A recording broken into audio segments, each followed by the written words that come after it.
ఓం శ్రీ మహాసరస్వత్యై నమః. ఓం శివాయ గురవే నమః. ఓం నమః శివాయై చ నమః శివాయ. ఓం సభాయై నమః. సర్వేభ్యో నమః.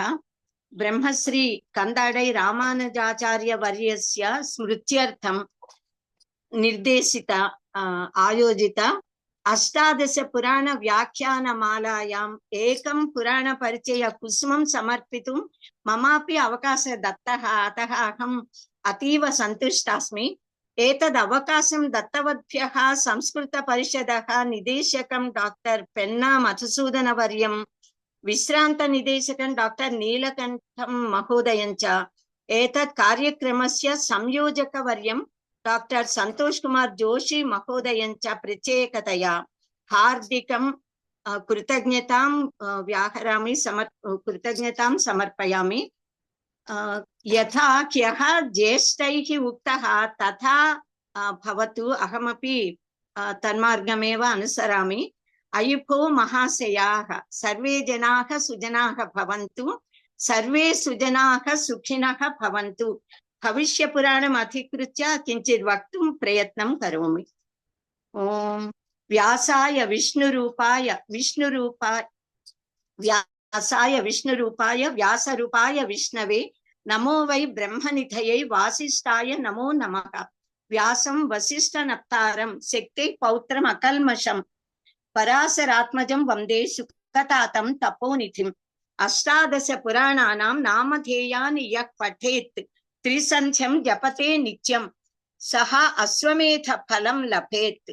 సాక్షాత్తుగా పరబ్రహ్మం చేత సర్వ మానవాళి శ్రేయస్సు కొరకు అనుగ్రహించబడిన జ్ఞాన విజ్ఞాన నిధులు అపౌరుషేయ వేదములు, మంత్రమయములై ఛందోమయములై స్వర సహితములైన దుర్గ్రాహ్యములైన వేదముల సారమును ఇతిహాస పురాణముల రూపంలో శ్రీ వాల్మీకి మహర్షి రామాయణమును, భగవాన్ శ్రీ వేదవ్యాస భగవానులు శ్రీ మహాభారతమును, అష్టాదశ పురాణాలను, అనంతమైన జ్ఞాన రాశిని మనకు అనుగ్రహించారు.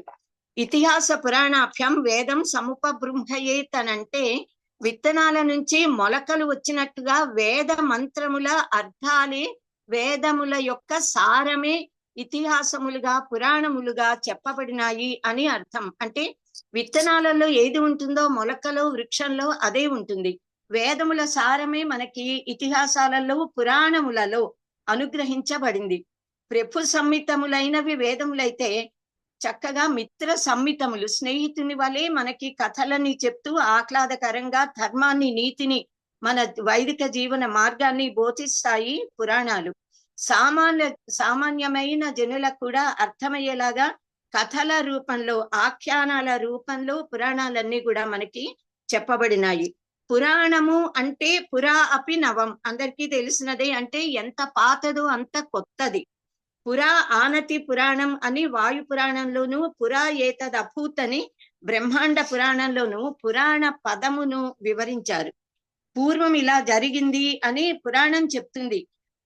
చరిత్ర కేవలము ఎప్పుడెప్పుడు ఎవరెవరు ఏ రాజ్యాన్ని పాలించారో, సంఘంలో ఎలా జరిగాయో చెప్తే, పురాణములో ఆ జీవుల యొక్క క్రిందటి జన్మలు, రాబోయే జన్మలు, వారి కర్మల ఫలాలని గురించి మనకి తెలియజేస్తాయి పురాణాలు. అందుకనే పురాణాలు సార్వకాలికాలు, సార్వదేశికాలు, సార్వజనీనాలు, విశ్వ శ్రేయస్సు కొరకు నిర్దేశించబడినవి. పురాణాలు మనకి చతుర్వర్గ ప్రదాయకాలు, సకల ఈప్సిత సాధకాలు, ఐహికాముష్మిక ఆనందప్రదమైన ముక్తి మార్గాన్ని నిర్దేశించే ముక్తి మార్గ ప్రబోధకాలు. శ్రీ వేదవ్యాస భగవానులు మనకు 18 మహాపురాణాలను, అనేక ఉప పురాణాలను అనుగ్రహించారు. ఏవం సర్వం భాగవతం శ్రీహరే రంగముచ్యతే అని చెప్తున్నట్లుగా ఈ 18 పురాణాలు కూడా శ్రీమన్నారాయణుని యొక్క దేహ భాగాలుగా చెప్పబడినాయి. పురాణ పురుషుడు శ్రీహరి. ఈ శ్రీ భవిష్య పురాణము శ్రీహరి యొక్క కుడి మోకాలుగా చెప్పబడింది. భవిష్యం దక్షిణో జానుహు విష్ణురేవ మహాత్మనః. భవిష్య పురాణ విశిష్టతను గురించి కొద్దిగా తెలుసుకునే ప్రయత్నం చేద్దాము. ఇదియు భవిష్యదర్థ సముపేతముగా 14,000 పై నొదవ యఘోర కల్ప కథయుంగల 4 పర్వముల్ సుభాస్పదములుగాగా సూర్య విభవం బలరన్ మనుమూర్తికి పురా విదితమునర్చే శైవము భవిష్య పురాణము బ్రహ్మనిష్టతో ప్రతిపర్వ రసోదయమై శృతి పర్వంబై సుపర్వ సుమధుర భాషాకృతి అయి ఈ కృతి క్షితిపై స్థుతి పాత్రం బగుత ఇందుచూడుని కరుణన్ అంటూ ఈ భవిష్య పురాణాన్ని ప్రశంసించారు శ్రీ విద్వాన్ కల్లూరి వెంకట సుబ్రహ్మణ్య దీక్షితులు గారు. అష్టాదశ పురాణాలను వ్యాస భగవానులే రచించిన వాటిని మొదటిసారి చెప్పిన వక్తల గురించి ప్రప్రథమంగా విన్న శ్రోతల గురించి కూడా మనం తెలుసుకోవాలి. అవి ఏ ఏ కల్పాల వృత్తాంతాలో మనకి పెద్దలు తెలియజేశారు. ఒక్కొక్క పురాణానికి వక్తృ శ్రోతృ పరంపర వేరు విధానాలుగా ఉండవచ్చు. బ్రహ్మ పురాణం బ్రహ్మకల్పంలో బ్రహ్మదేవుడు మరీచి మహర్షికి బోధించారు. పద్మ పురాణం పద్మకల్పంలో స్వయంభువ మనువు బ్రహ్మకు, విష్ణు పురాణాన్ని వరాహ కల్పంలో పరాశర మహర్షి బ్రహ్మదేవుడికి, వాయు పురాణాన్ని శ్వేతకల్పంలో శివుడు వాయువునకు, భాగవత పురాణాన్ని సారస్వత కల్పంలో విష్ణువు బ్రహ్మకు బోధించారు. నారద పురాణాన్ని బృహత్ కల్పంలో పూర్వ భాగాన్ని సనక సనందనాదులు నారద మహర్షికి, ఉత్తర భాగాన్ని వశిష్ఠ మహర్షి మాంధాత మహారాజుకు బోధించారు. మార్కండేయ పురాణాన్ని శ్వేత వరాహ కల్పంలో మార్కండేయ మహర్షి జైమిని మహర్షికి బోధించారు. అగ్ని పురాణాన్ని ఈశాన కల్పంలో అగ్నిదేవుడు వశిష్ఠునికి, భవిష్య పురాణాన్ని అఘోర కల్పంలో బ్రహ్మదేవుడు మనువుకు, బ్రహ్మ వైవర్త పురాణాన్ని రథంతర కల్పంలో సావర్ణి మనువు నారదునికి, లింగ పురాణాన్ని కల్పాంత కల్పంలో పరమశివుడు నారదునికి, వరాహ పురాణాన్ని మనుకల్పంలో విష్ణువు పృథ్వీమాతకు, స్కాంద పురాణాన్ని తత్పురుష కల్పంలో స్కందుడు భూమాతకు, వామన పురాణాన్ని కూర్మ కల్పంలో బ్రహ్మదేవుడు పులస్త్య మహామునికి వివరించారు. కూర్మ పురాణాన్ని లక్ష్మీ కల్పంలో విష్ణువు పులస్త్యమునికి, మత్స్య పురాణాన్ని సప్తకల్పంలో విష్ణువు మనువుకు, గరుడ పురాణాన్ని గరుడ కల్పంలో విష్ణువు మనువుకు, బ్రహ్మాండ పురాణాన్ని భవిష్య కల్పంలో బ్రహ్మ మనువుకు బోధించారు. అసలు పురాణాలు ఎందుకు చదవాలి, వాటి వల్ల ప్రయోజనం ఏమిటి అన్న విషయాలని చాలా మంది పెద్దలు వివరించారు. పురాణ శ్రవణే శ్రద్ధ యస్య స్యాత్ ప్రాతరన్వహం తస్య సాక్షాత్ ప్రసన్న స్యాత్ శివో విష్ణుశ్చ సానుగః అని ప్రారంభించి చాలా శ్లోకాలలో పురాణ శ్రవణం చేసిన వారికి కలిగే ఫలాలని వివరించారు. పుష్కర తీర్థాలలో స్నానం చేసిన ఫలం ద్విగుణితంగా లభిస్తుందిట పురాణ శ్రవణం వల్ల. అపుత్ర లభతే పుత్రం, ధనార్థి లభతే ధనం, విద్యార్థి లభతే విద్యాం, మోక్షార్థి మోక్షమాప్నుయాత్. ఏ శృణ్వంతి పురాణాని కోటి జన్మార్జితం ఖలు పాపజాలం తు తే హిత్వా గచ్చంతి హరి మందిరం అని చెప్పారు. పురాణ శ్రవణం చేసే శ్రోతలు కోటి జన్మల పాపాలను పోగొట్టుకుని శ్రీమన్నారాయణుని పాద పద్మాలను చేరి సాయుధ్య ముక్తిని అనుభవిస్తారట. వేద కాలం నుంచే పురాణాలు ఉన్నాయి అని చెప్తారు. అథర్వణ వేదంలో పురాణం ప్రస్తావించబడింది. బృహదారణ్యకోపనిషత్తులో గోపథ బ్రాహ్మణం వంటి గ్రంథాలలో పురాణ ప్రశంస ఉన్నది. దీర్ఘకాలం జరిగే యజ్ఞయాగాది కార్యక్రమాలప్పుడు విరామ సమయాలలో ఇష్టకథ కథనం ద్వారా వేద సారాన్ని చెప్పడానికి మహర్షులందరూ కూడా ప్రయత్నించారు.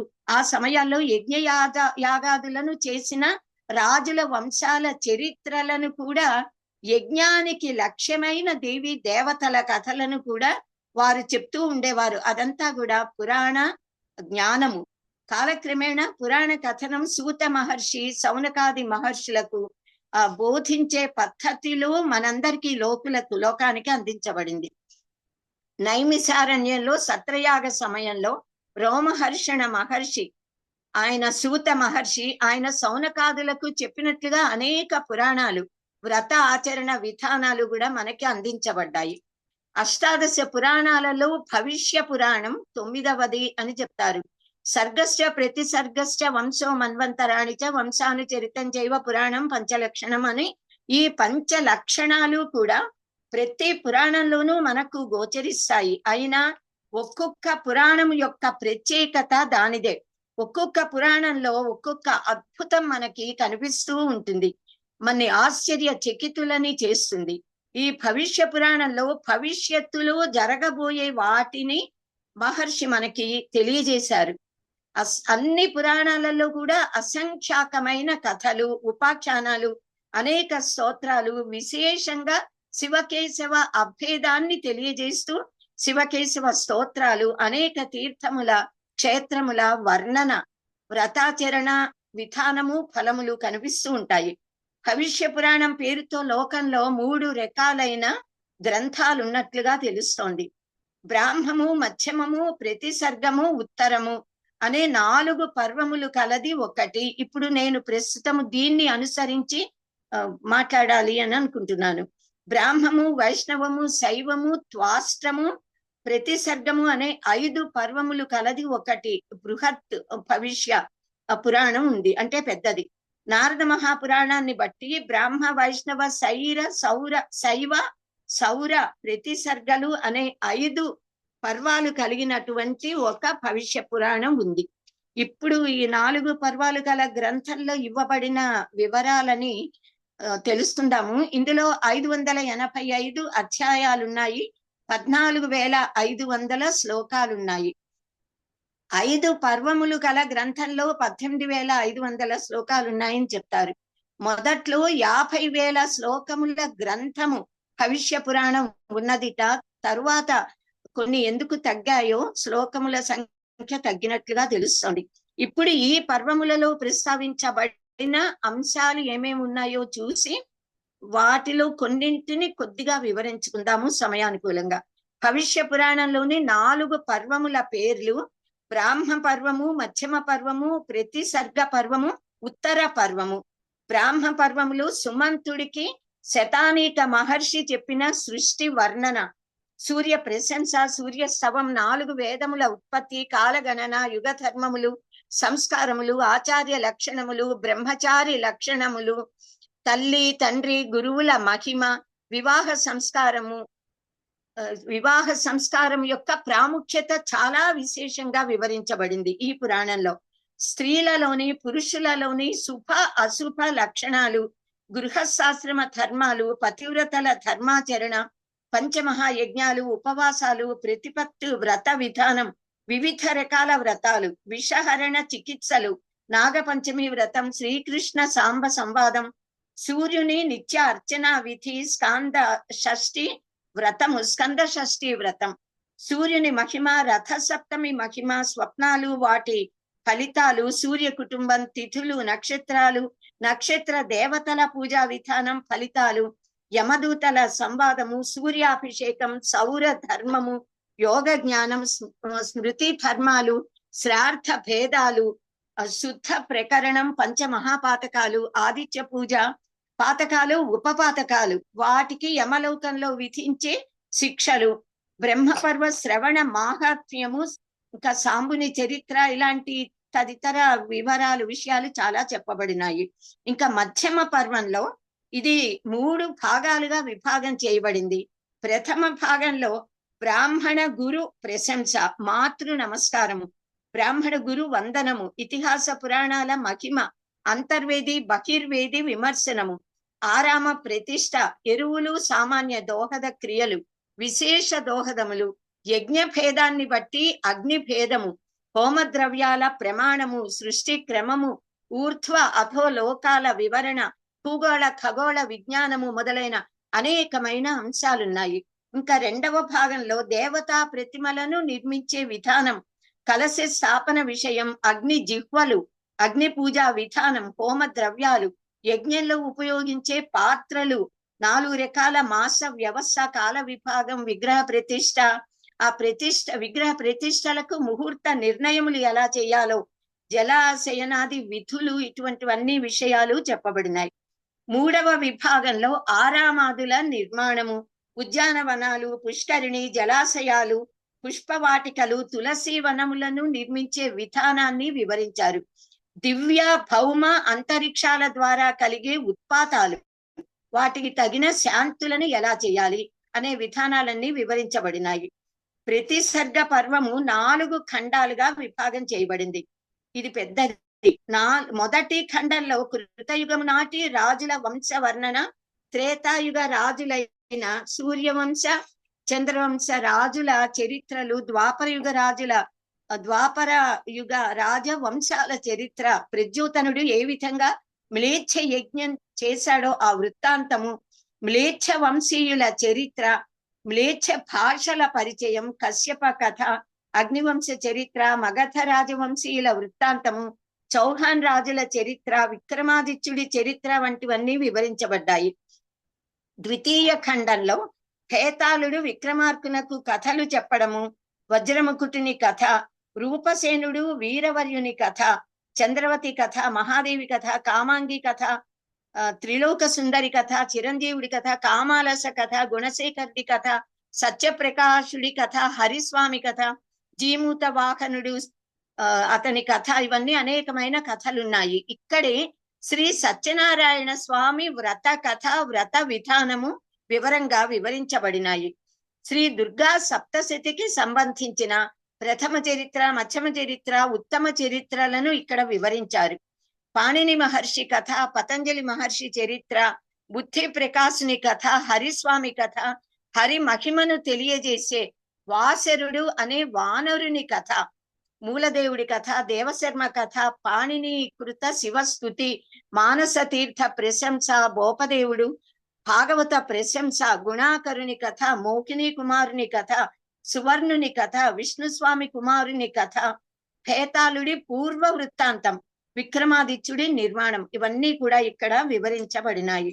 తృతీయ ఖండంలో పాండవుల ఉత్తర జన్మము, శ్రీకృష్ణ కృత శివస్తుతి, శాలివాహనుడు, భోజ మహారాజు, కలి విషాదము, పృథ్వీరాజు చరిత్ర, పృథ్వీరాజు జయచంద్రుల యుద్ధం, జయచంద్రుని వైభవము, కాళీయుని చరిత్ర మొదలైనవన్నీ వివరించబడినాయి. చతుర్థ ఖండము అత్యంత విస్తృతమైనది. ఇందులో ప్రమర వంశము, చయహాని వంశము, సామలదైవ వంశము, శుక్ల వంశం లేక చాణుక్య వంశము, హరిహరుని వంశము, వైవస్వత మన్వంతర ప్రారంభ చరిత్ర, తిమిరలింగుని చరిత్ర అంటే తైమూర్ లింగ్ అని అంటాం కదా, అతని చరిత్ర, ఆంధ్ర వంశీయుల చరిత్ర, ఢిల్లీ రాజస్థాన్ రాజుల చరిత్ర, సూర్య భగవానుని మహిమ, ఈశ్వరపురి అనే భక్తుని చరిత్ర, రామానందుని కథ, జ్యేష్ఠమాస సూర్య ప్రభావం, ఆచార్యుల ఆవిర్భావము, నింబార్కాచార్యుడు, మధ్వాచార్యులు, శ్రీధర స్వామి, విష్ణుస్వామి, వాణీభూషణుడు, పట్టూది దీక్షితులు, వరాక మిహిరాచార్యులు, వీరందరి గురించిన ఇతివృత్తాలు వివరించబడ్డాయి. ధన్వంతరి, సుశ్రుతుడు, జయదేవుడు, శ్రీకృష్ణ చైతన్యుడు, వాల్మీకి మహర్షి వృత్తాంతము, జగద్గురువులు శ్రీ ఆదిశంకర భగవత్పాదాచార్యుల గురించి, శ్రీ రామానుజాచార్యులు, రుద్రావతారులైన గిరి శర్మ, ఆనందగిరి, పురీ శర్మ, భారతీసుడు, మండనమిశ్రుడు, నాథ శర్మ, వీరందరి గురించి చెప్పబడింది. రుద్ర మాహాత్మ్యం, కుబేర ఉత్పత్తి, క్షేత్ర శర్మ, డుంఠిరాజు, కపాలి భైరవుడు, బాలశర్మ, వసుమహిమ, త్రిలోచన వైశ్యుడు, వామదేవుడు, కంకణుడు, కబీరు, నిత్యానందుడు, అశ్విని కుమారుల అవతారాలు, శ్రీకృష్ణ చైతన్యుడు, బలభద్రుడు, జీవానందుడు, విష్ణుస్వామి, వీరందరి గురించి వివరించారు. తరువాత చివరిగా బౌద్ధ మత విధ్వంసం ఎలా జరిగింది అన్నది వివరించారు. ఆర్యమత ప్రవర్తనము, దాని గురించి కూడా వివరించారు. తరువాత అక్బరు, అతని ఆస్థాన పండితులు, అక్బరు, సూరదాసుల పూర్వజన్మ వృత్తాంతాలు, తర్వాత రాబోయే వీరి గురించిన వివరాలు ఇక్కడ మనకి కనిపిస్తున్నాయి ఈ భవిష్య పురాణంలో. ఔరంగజేబు, శివాజీ, వానరులు, గురుండులు, బ్రిటిష్ వారు, మౌనులు, నాగుల పరిపాలన, పుష్యమిత్రుడు, భోగసింహుడు, వీరి గురించి కూడా రాబోయే తరాల గురించి చెప్పారు. ఇంకా కల్కి అవతరణ గురించి వివరించారు. కలి చతుర్థ పాదము, కల్పములు, మన్వంతరాలు, వాటి గురించి, మ్లేచ్ఛ రాజ్యాల విస్తరణ గురించి కూడా ఇక్కడ వివరించబడింది. ఇంకా ఉత్తర పర్వంలో భువనకోశ వర్ణన, జీవులు చేసే పాప పుణ్యాలు, పంచాగ్ని సాధన వ్రతాలు, లలితా తృతీయ వ్రతం, రంభా తృతీయ వ్రత మాహాత్మ్యం, శ్రీ పంచమి వ్రత కథ, శ్రీకృష్ణ జన్మాష్టమి వ్రత కథ, అనఘాష్టమి వ్రత విధానము, శ్రవణ ద్వాదశి వ్రత కథ, అనంగ త్రయోదశి వ్రతం, సావిత్రి వ్రత కథ, ఉగాది తిథులలో చేయవలసిన విధులు, పిప్పలాదుని కథ, శనేశ్వర వ్రతం, మాఘ స్నాన విధి, దీపదాన మహిమ, వినాయక శాంతి, మహాశాంతి విధానాలు, దాన మహిమ, కపిల గోదానం, వృషభదానం, భూదానం, అన్నదానాదుల మహిమలు, దశదానాల మహిమల వంటివి విశేషంగా వివరించబడినాయి ఇక్కడ. ఈ 4వదైన ఉత్తర పర్వంలో ఇంకా అనేకమైన వివరాలని కూడా, శ్లోకాలు, స్తోత్రాలు కూడా మనకి కనిపిస్తున్నాయి. ఈ ఒక్క భవిష్య పురాణంలోనే ఇన్ని అంశాల గురించి చెప్పారు, ఇన్ని కథలున్నాయి. ప్రతి పురాణము దేనికదే ఒక విశ్వ విజ్ఞాన సర్వస్వంగా భాషిస్తుంది. ఒక్క పురాణము సమగ్రంగా చదివిన మిగతా అన్ని పురాణాలలో చెప్పబడిన కొన్ని అంశముల అవగాహన ఏర్పడుతుంది. భవిష్యత్తులో జన్మించబోయే మహానుభావుల గురించి, జరగబోయే అంశాలను గురించి భవిష్యత్ దర్శకుడు, త్రికాల వేది అయిన భగవాన్ శ్రీ వేదవ్యాసుల వారు భవిష్య పురాణంలో ఇంత వివరంగా ఇప్పుడు జరుగుతున్నవి అప్పుడు మనకి తెలియజేశారు.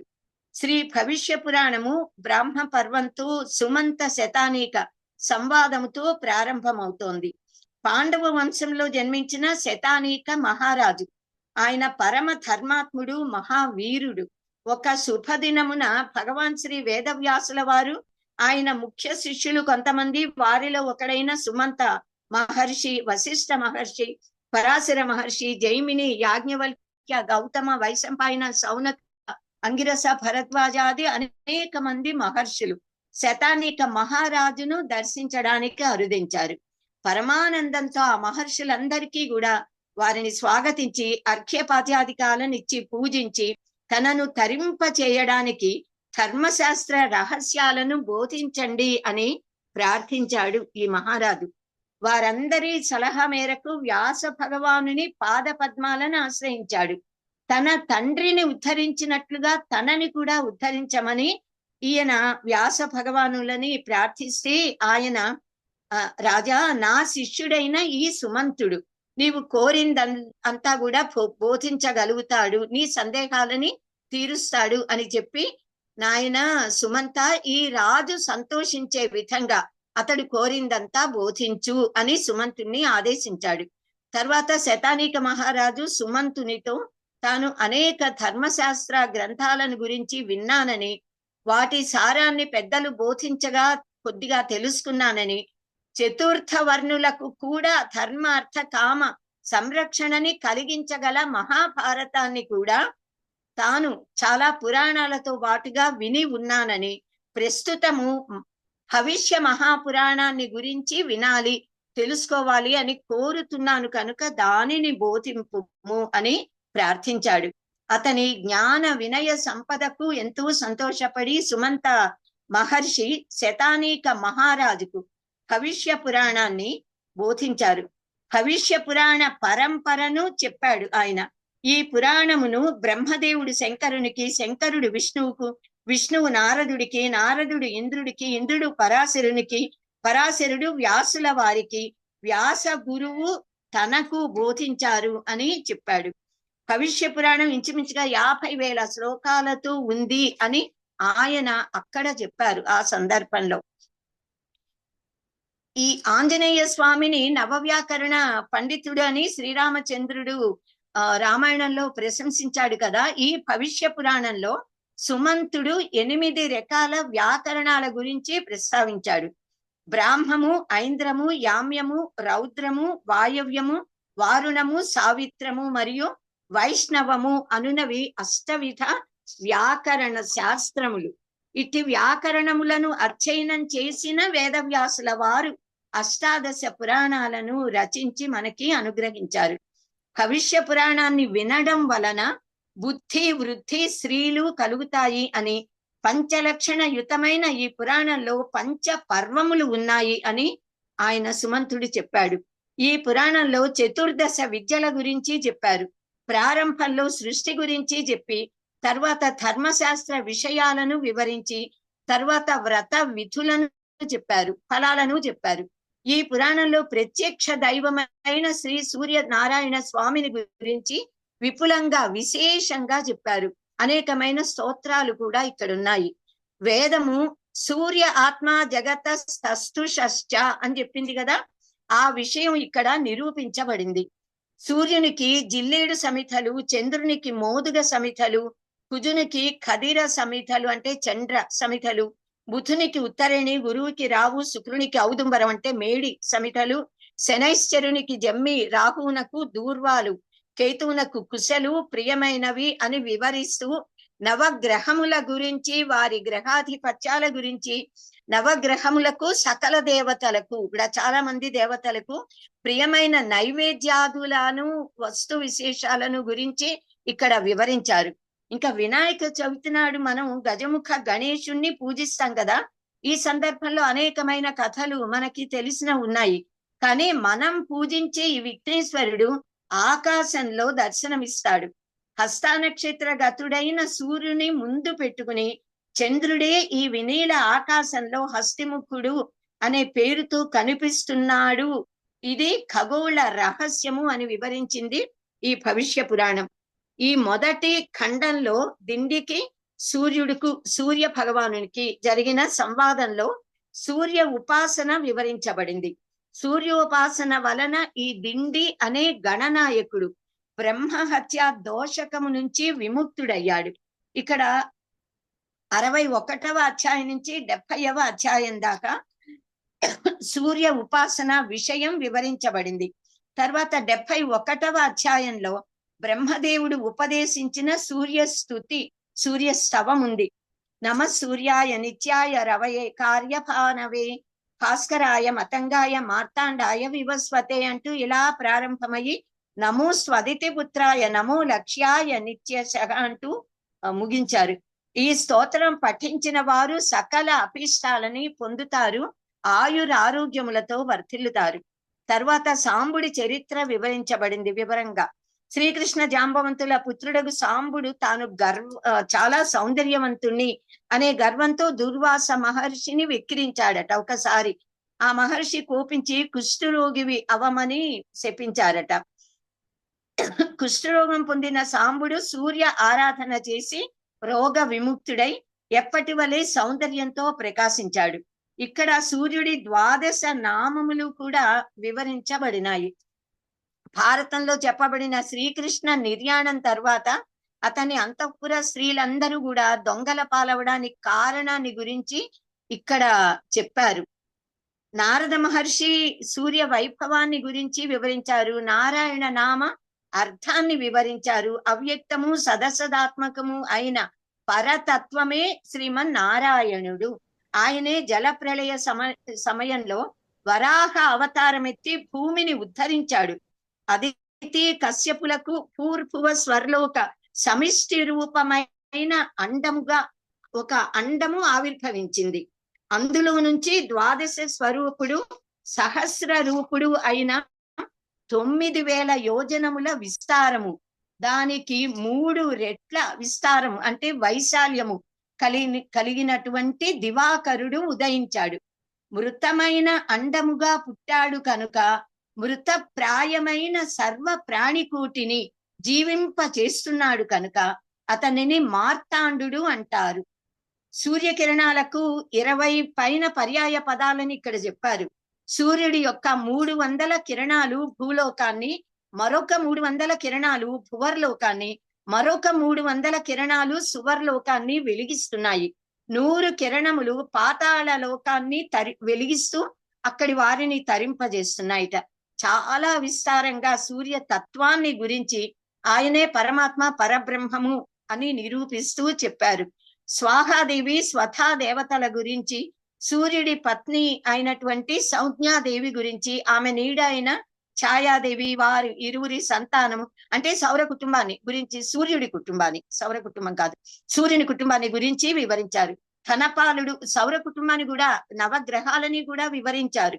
ధనపాలుడు అనే వైశ్యుడు బ్రాహ్మణుల వలన ఇతిహాస పురాణాలను విని ధన్యుడైనాడు. దీనిని కర్ణ శ్రాద్ధము అంటారు. భోజ్య శ్రాద్ధము కంటే కర్ణ శ్రాద్ధము అధిక ఫలప్రదము, శక్తివంతమైనది. ఎప్పుడు కూడా భౌతికమైన పూజల కంటే మానసికమైన పూజ శ్రేష్టము. భౌతికంగా నదీ నదములలో స్నానం చేయడం కంటే మానసికమైన స్నానము మహోన్నత ఫలప్రదము అని శాస్త్రాలు మనకి చెప్తున్నాయి.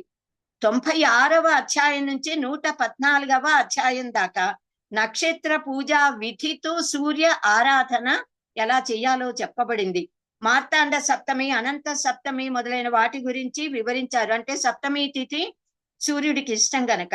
115వ అధ్యాయంలో కౌసల్య గౌతమి సంవాదము, 116లో సత్రాజిత్తు చేసిన సూర్య ఉపాసన, 117వ అధ్యాయంలో అనుష్ఠాన శూన్యుల యొక్క గతి ఎలా ఉంటుందో వివరించారు.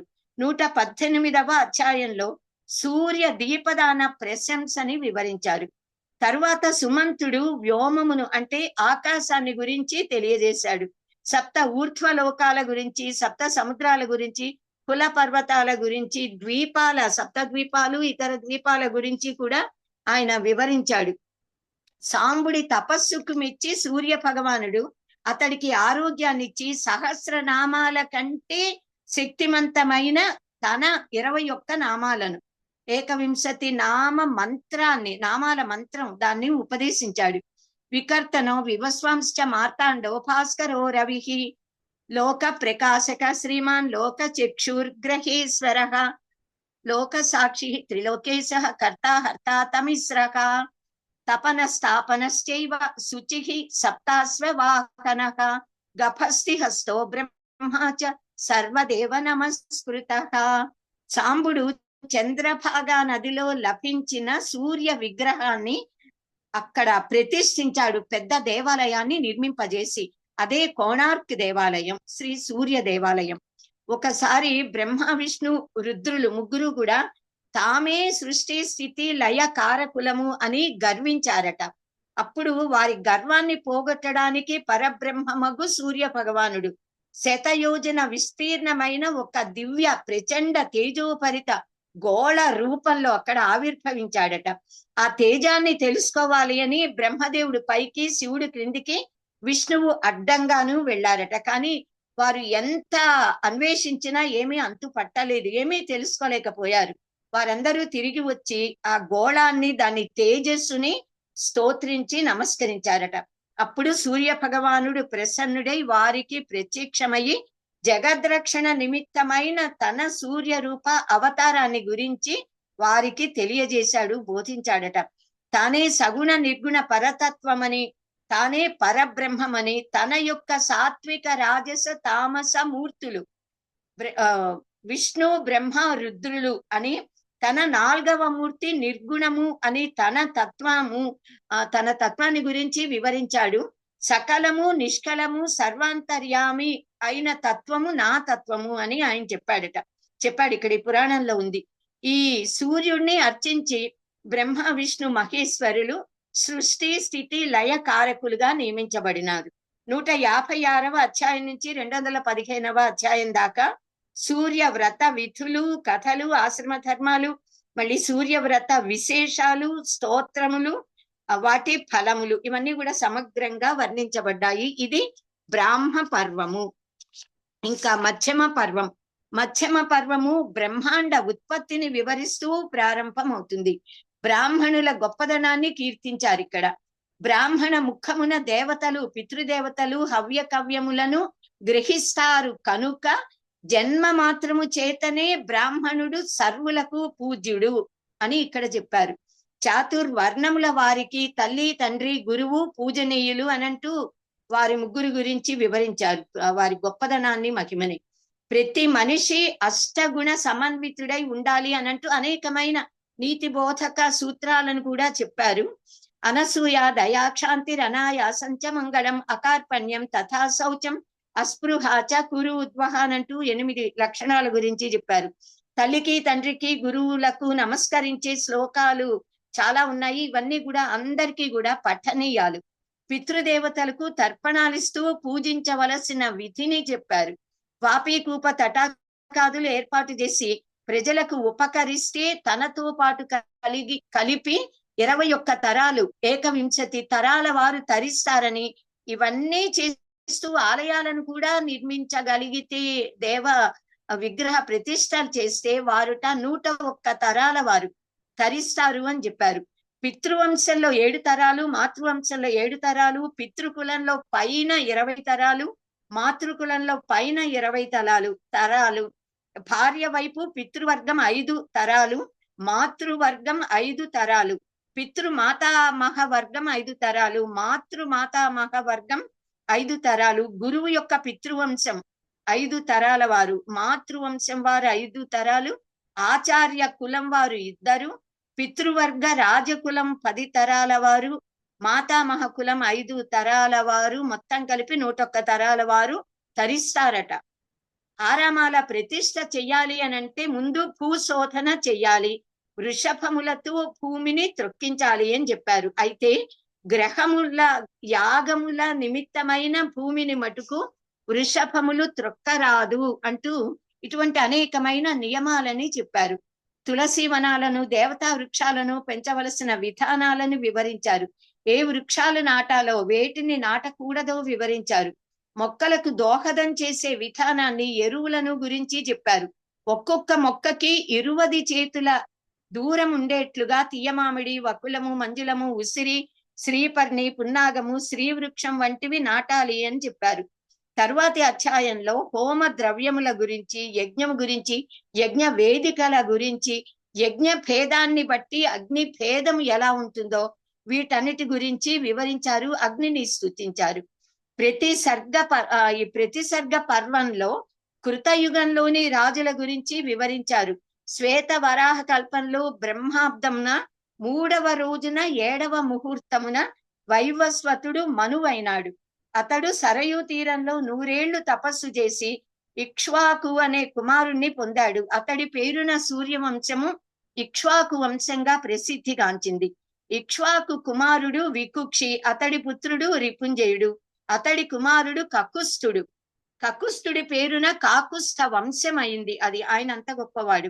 అలా ఒక్కొక్కరి సంతానంగా కకుస్థుని కుమారుడు అనేనాంశుడు, తర్వాత పృథువు, విశ్వగస్వుడు, ఆర్ద్రుడు, పద్వాసుడు, యవనాసుడు, సత్యపాలుడు మొదలైన వారు ఉదయించి భూమండలాన్ని, మన భారతదేశాన్ని పరిపాలించారు. ఇక్కడ సూర్యవంశ, చంద్రవంశ రాజుల అందరి పేర్లు కృతయుగంలో, త్రేతాయుగంలో, ద్వాపర యుగంలో వారందరి పేర్లు చెప్పారు. ఇది సమయం చాలదంటే వదిలేయచ్చు, కానీ ఇవి నామములు విన్నంత మాత్రాన మనకు వారి ఆశీస్సులు లభిస్తాయి. ఎంతమంది సూర్యవంశ రాజులు, ఎంతమంది చంద్రవంశ రాజులు మన భారత భూమిని, ఈ భూమండలాన్ని పరిపాలించారో మనం కనీసం పేర్లైనా వినాలి, వారందరి చరిత్రలను తెలుసుకోవాలి. మనకు వచ్చిన ఇప్పుడు చదివిస్తున్న ఈ చదువులు కాదు. సో మనం వారి పేర్లని విందాము కనీసం. సో ఈ కకుస్థుడి కుమారుడు అనేనాంశుడు, తర్వాత పృథువు, విశ్వగస్వుడు, ఆర్ద్రుడు, పద్వాసుడు, భద్రాసుడు, యవనాసుడు, సత్యపాదుడు, వీరి తర్వాత బృహదస్వుడు, కువలయాసుడు, దృఢాసుడు, నికుంభుడు, సంకటాసుడు, ప్రసేనజిత్తు, రవణాసుడు, మాంధాత, పురుకుత్సుడు, త్రింశదస్వుడు, అనరణ్యుడు, హర్యస్వుడు, వసుమంతుడు, త్రిధన్వుడి కుమారుడు త్రిపారణ్యుడు, ఆ త్రిశంకువు. ఒక్కొక్కరు కూడా 10,000 20,000 సంవత్సరాలు పాలించారు అని, ఎవరెవరు ఎన్ని వేల ఏళ్లు పాలించారో మొత్తం వివరాలు ఇచ్చారు. కొంతమంది 1000 ఏళ్లకి తక్కువ కాకుండా పాలించారు, అంతకంటే చాలా ఎక్కువ వేల ఏళ్లు మన భారతదేశాన్ని, మొత్తం భూమండలాన్ని పరిపాలించారు. త్రిశంకువు మహర్షి శాపం చేత తక్కువ జాతివాడిగా మారిపోయాడు. కానీ విశ్వామిత్ర మహర్షిని ఆశ్రయించి ఆయన తపోబలంతో, ఆయన సశరీరంతో త్రిశంకు స్వర్గానికి వెళ్ళాడు. అతని కుమారుడు సత్యహరిశ్చంద్రుడు, తర్వాత లోహితాసుడు, హారీతుడు, చెంచువు, విజయుడు, రురూపుడు, సగరుడు, అటు తర్వాత బాహుసేనుని దాకా విష్ణు భక్తుని పేర్లు చెప్పారు. వీరందరూ కూడా విష్ణు భక్తులు. 20,000 ఏళ్ల చొప్పున పాలిస్తూ కృతయుగం 3వ పాదం దాకా పరిపాలించారు. అప్పుడు సగర చక్రవర్తి పుట్టాడు. పెరిగి పెద్దవాడై చక్రవర్తి అయి అశ్వమేధ యాగం చేశాడు. అతడి కుమారులు అసమంజుడు, 60,000 మంది సగర పుత్రులు. సగరుని కారణంగా సాగరం ఏర్పడింది. ఈ కథ మనందరికీ తెలిసిందే. అసమంజుడి తర్వాత అంశుమంతుడు, దిలీపుడు, భగీరథుడు, శృతసేనుడు, నాభాగుడు, అంబరీషుడు రాజ్యాన్ని పరిపాలించారు. కృతయుగం 4వ పాదంలో అంబరీష చక్రవర్తి, సింధు ద్వీపుడు, అయుతాసుడు, ఋతుపర్ణుడు, సర్వకాముడు, కల్మాషపాదుడు, సుదాసుడు, శమకుడు, సాదాసుడు, హరివర్మ, దశరథుడు, దిల్లీవయుడు మొదలైన వారు పరిపాలించారు. నియజ్ఞుని పాలనలో అధర్మం వల్ల వానలు కురవకపోతే వశిష్ఠ మహర్షి యజ్ఞం చేయగా ఖట్వాంగుడనే మహానుభావుడు ఉదయించాడు. పై రాజుల్లో కొంతమంది శైవులు, కొందరు వైష్ణవులు, అందరూ పరమ ధార్మికులు, పరమ భక్తులు, మహాపరాక్రమవంతులు, అందరూ ప్రసిద్ధులే, అతనొక్కడు తప్ప. ప్రతి ఒక్కరి చరిత్ర అమోఘమైనది. ఇంకా ఖట్వాంగుడు కూడా దేవేంద్రుడి ప్రార్థన మీద స్వర్గానికి వెళ్ళి రాక్షసులతో యుద్ధం చేసి దేవేంద్రుడికి విజయాన్ని సమకూర్చి, ఆయన ఏదైనా వరం కోరుకోమంటే నాకే వరము వద్దు, నాకెంత ఆయుర్దాయం ఉందో చెప్పండి అనంటే కేవలము కొద్ది ఘడియలు మాత్రమే ఉంది అని చెప్తాడు. ఆ క్షణంలోనే తన లోకానికి పంపమంటాడు. తన లోకానికి వచ్చి తన కుమారుడికి పట్టాభిషేకం చేసి యోగం ద్వారా దేహాన్ని వదిలి ముక్తి పొందాడు ఆయన ఖట్వాంగుడు కొన్ని క్షణాలలో, ఘడియల కాలంలో. ఖట్వాంగుని తర్వాత 30,000 ఏళ్ల కాలం దీర్ఘబాహువు రాజ్యాన్ని పరిపాలించాడు. తర్వాత సుదర్శనుడు భరతఖండాన్ని ధర్మబద్ధంగా పాలిస్తూ ఉండగా జగన్మాత అతనికి స్వప్నంలో దర్శనమిచ్చి నీవు హిమాలయాలకు వెళ్ళి కొంతకాలం అక్కడుండు, జల ప్రళయం వస్తుంది అని చెప్పింది. ఆ సమయంలో 4 వైపులా ఉన్న ద్వీపాలన్నీ నశించాయి. 5 ఏళ్ల తర్వాత మళ్ళీ భూమి పైకి తేలింది. సుదర్శనుడు వైశాఖ శుద్ధ తృతీయ గురువారం నాడు అక్కడి నుంచి మళ్ళీ తిరిగి అయోధ్యకి వచ్చి రాజ్యాన్ని స్థాపించి 10,000 ఏళ్ళు రాజ్యం ఏలాడుట. అది త్రేతాయుగం. అతని కుమారుడు దిలీపుడు. అతనికి నందిని కామధేను అనుగ్రహంతో రఘు మహారాజు జన్మించాడు. అతడి పేరున రఘువంశమైంది. అతడి కుమారుడు అజుడు. అతడి కుమారుడు దశరథ మహారాజు. సాక్షాత్తుగా శ్రీ మహావిష్ణువే అతనికి కుమారునిగా శ్రీరామచంద్రునిగా అవతరించాడు. తరువాత శ్రీరాముడి కుమారులు లవకుశులు రాజ్యమేలారు. కుశుడి కుమారుడు అతిథి, తరువాత నిబంధుడు, నలుడు, నాభుడు, పుండరీకుడు, క్షేమధన్వుడు, దారకుడు, అహీనజుడు, కురువు అనేవారు పరిపాలించారు. ఈ కురువు పేరున కురుక్షేత్రము అని 10 యోజనాల విస్తీర్ణంలో ఆ క్షేత్రము పేరుగాంచింది. త్రేతాయుగం ప్రథమ పాదం ఇప్పుడు పూర్తయిపోయింది. తర్వాత ఇంకా 2వ పాదం. పారియాత్రుడు, దళపాదుడు, ఛద్మకారి, ఉక్తుడు, వజ్రనాభి, శంఖనాభి, వ్యుత్తనాభి, విశ్వపాలుడు, స్వర్ణనాభి, పుష్పసేనుడు, ధ్రువసంధి, రాజవర్మ, శీఘ్రుడు, మరుపాలుడు, ప్రసూవస్రుడు, సంధి, సుసంధి అనేవారు పరిపాలించారు. 2వ పాదం ముగిసింది. తర్వాత మామర్భుడు, మహాస్వుడు, బృహద్బలుడు, బృహదైశానుడు, మురుక్షేపుడు, వత్సపాలుడు, వత్సవ్యూహుడు, పతివ్యోముడు, దేవకరుడు, సహదేవుడు, మరుదేవుడు, సునక్షత్రుడు, కేశీనరుడు, దుంతిరక్షుడు, సువర్ణాంగుడు, అమిత్రజిత్తు, బృహద్రాజు, ధర్మరాజు, కృతంజయుడు, రణంజయుడు, సంజయుడు, శాక్యవర్ధనుడు, క్రోధదానుడు, అతుల విక్రముడు, ప్రసేనజిత్తు, శూద్రకుడు, సురథుడు రాజ్యమేలారు. రోహిణీపతి అయిన చంద్రుడిని ఇంద్రుడు భూమి మీదికి పంపించాడు. అతడు ప్రయాగ నగరానికి రాజయ్యాడు. అతడి కొడుకు బుధుడు. ఇతడు ఇళాదేవిని వివాహమాడి పురూరవుడనే కుమారుణ్ణి పొందాడు.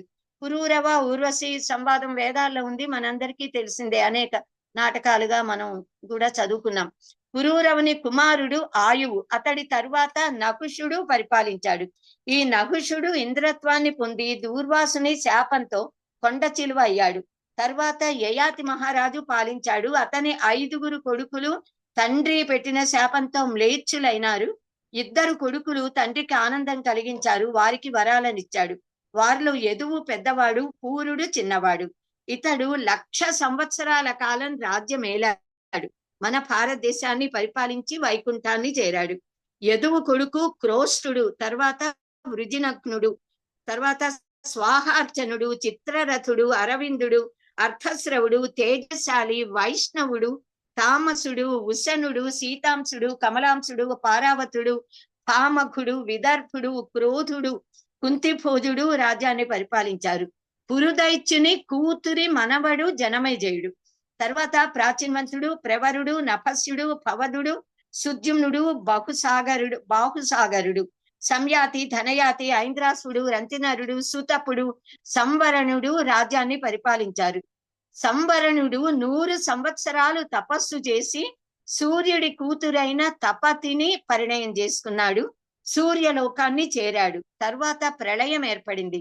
భారతదేశం 2 సంవత్సరాలు సముద్ర గర్భంలో చేరి వాయు ప్రభావం చేత అగస్త్య మహర్షి యొక్క దివ్య తపో మహిమ చేత బయటపడింది.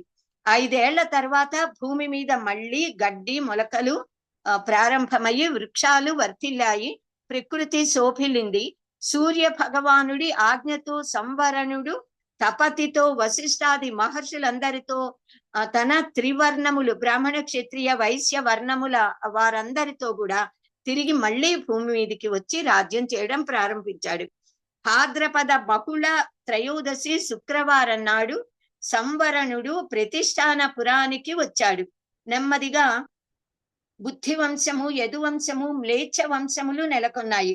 సంవరణుడి తర్వాత అతడి కొడుకు అర్చాగ్నుడు, తర్వాత సూర్యజాపి, సూర్య యజ్ఞుడు, ఆదిత్యవర్ధనుడు, ద్వాదశాత్ముడు, దివాకరుడు, ప్రభాకరుడు, భాస్వంతుడు, వివస్వజ్ఞుడు, హరిదస్వార్చనుడు, వైకర్తసుడు, అర్కేష్టిమంతుడు, మార్తాండ వత్సలుడు, మిహిరార్థుడు, అరుణ పోషణుడు, జుమణి వత్సలుడు, తరణి యజ్ఞికుడు, మైత్రేష్టి వర్ధనుడు, చిత్రభాను ఉర్జకుడు, వైరూచండు, హసన్యాయి, వేద ప్రవర్ధనుడు, సావిత్రుడు, ధనపాలుడు, ఆనందవర్ధనుడు, ధర్మపాలుడు, బ్రహ్మేష్టి వర్ధనుడు, ఆత్మ ప్రపూజకుడు, పరమేష్టి సుతుడు, హైరణ్యవర్ధనుడు, ధాత్రియాజి, దృహిణి వైరంచుడు, కమలాసనుడు, శమవర్తి, శ్రార్థదేవుడు, పితృవర్ధనుడు, సోమదత్తుడు, సౌమదత్తుడు, ఇద్దరు కూడా సోమవర్ధనుడు, అవతంసుడు, ప్రతంసుడు, పరాతంసుడు, రాజ్యమయతాంసుడు, సమాతంసుడు, అనుతంసుడు, అధితంసుడు, అభితంసుడు, సముత్తంసుడు,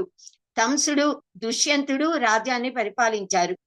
శకుంతల దుష్యంతుల కొడుకు భరతుడు మన భారతదేశాన్ని పరిపాలించాడు కనుక ఈ భరతుడు పరిపాలించినందువల్లే మన భారతదేశానికి, భరతఖండానికి భారతదేశము అనే పేరు వచ్చింది. అంతకుముందు కూడా మనది భారతదేశమే. భా అంటే ప్రకాశము కదా, భా అంటే జ్ఞానము. జ్ఞానమునందు, ప్రకాశమునందు, వెలుగునందు, సత్వ గుణమునందు రతి కలవారు, ఆసక్తి కలవారందరూ కూడా భారతీయులు. ఇది మనకి పురాణాల్లో, వేదంలో కూడా ఇవ్వబడిన నిర్వచనం. తర్వాత అతడి కుమారుడు భరద్వాజుడు, తర్వాత చక్రహోత్రుడు, ప్రతాపేంద్రుడు, మండలికుడు, విజయేంద్రుడు, ధనుర్దీప్తుడు అయోధ్యను పరిపాలించారు.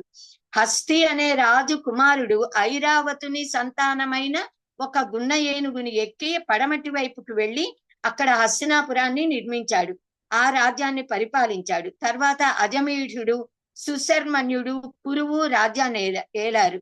సాత్వత వంశంలో వృష్ణి అనేవాడు మథురా నగరాన్ని ఏకఛత్రాధిపత్యంగా పరిపాలించాడు.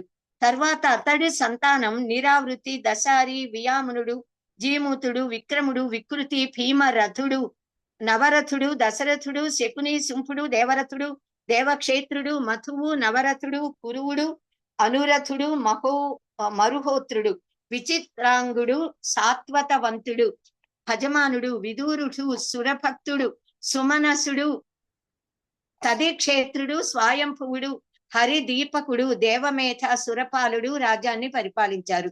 ద్వాపర యుగం 3వ పాదం పూర్తయ్యాక కురువిందుడు రాజ్యపాలన చేశాడు. ఆ ప్రాంతమంతా కురుక్షేత్రంగా ప్రసిద్ధిగాంచింది. ఇది దివ్య పుణ్యక్షేత్రము. కురురాజు తర్వాత జఘ్నువు, సురథుడు, విదూరథుడు, సార్వభౌముడు, జయసేనుడు, అర్ణవుడు, వృక్షసుతుడు, భీమసేనుడు, దిలీపుడు, ప్రతాపుడు, శంతనుడు, విచిత్ర వీర్యుడు, పాండురాజు, యుధిష్ఠిరుడు, తరువాత ధృతరాష్ట్ర కుమారుడు సుయోధనుడు రాజ్యాన్ని పాలించారు. పూర్వం దేవాసుర యుద్ధంలో మరణించిన రాక్షసులు 1,00,000 అక్షోహిణులుగా శంతనుని రాజ్యంలో జన్మించారు. వారి భారం వహించలేక భూమాత దేవేంద్రుణ్ణి శరణు కోరింది. శ్రీకృష్ణావతారం ప్రాప్తించింది. శ్రీకృష్ణుడు సూరవంశంలో దేవకి వసుదేవులకు 8వ సంతానంగా ప్రాదుర్భవించాడు. కురుక్షేత్ర యుద్ధంలో దుర్మార్గులందరూ కూడా నిహతులయ్యారు. ధర్మరాజు పట్టాభిషిక్తుడయ్యాడు. శ్రీకృష్ణుడు గోలోకం చేరాడు. ధర్మరాజు మనవడు అభిమన్యుడి పుత్రుడగు అర్జునుడి పుత్రుడైనటువంటి అభిమన్యు కుమారుడు. అతడి కుమారుడు పరీక్షిత్తు, అతని పుత్రుడు జనమేజయుడు. వీరు రాజ్య పరిపాలన చేశారు. అది ద్వాపర యుగము 4వ పాదం.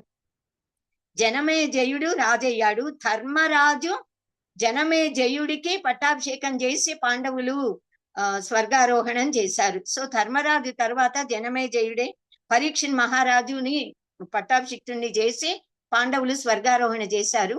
ధర్మరాజు తర్వాత పరీక్షిత్తు, తర్వాత అతని పుత్రుడు జనమేజయుడు రాజ్యాన్ని పరిపాలించారు. జనమేజయుని తర్వాత శతానీకుడు, యజ్ఞదత్తుడు, నిశ్చక్రుడు, ఉష్టపాలుడు, చిత్రరథుడు, ధృతిమంతుడు, సుషేణుడు, సునీతుడు, మఖపాలుడు, నచక్షువు, సుఖవంతుడు, పారిప్లవుడు, సునయనుడు, మేధావి, రుపుంజయుడు, మృదువు, తిగ్మజ్యోతి, బృహద్రథుడు, వసుదాముడు, శతానీకుడు, ఉద్యానుడు, అఖీనరుడు, నిర్మితుడు, క్షేమకుడు పరిపాలించారు. క్షేమకుడు మ్లేచ్చుల చేత చంపబడినాడు. అతడి కుమారుడు ప్రజ్యోతుడు. అతడు నారద మహర్షి చేసిన ఉపదేశము చేత మ్లేచ్ఛ యజ్ఞం చేశాడు. హారులు, హూణులు, బర్బరులు, గురుండులు, శకులు, కనులు, యవనులు, పల్లవులు, రోమజులు, ఖరజులు, ద్వీపస్థితులు, కామరూపులు, చీనా వారినందరినీ ఆయన మ్లేచ్ఛ యజ్ఞంలో హోమం చేసి వారిని ఆహుతి చేసేశాడు.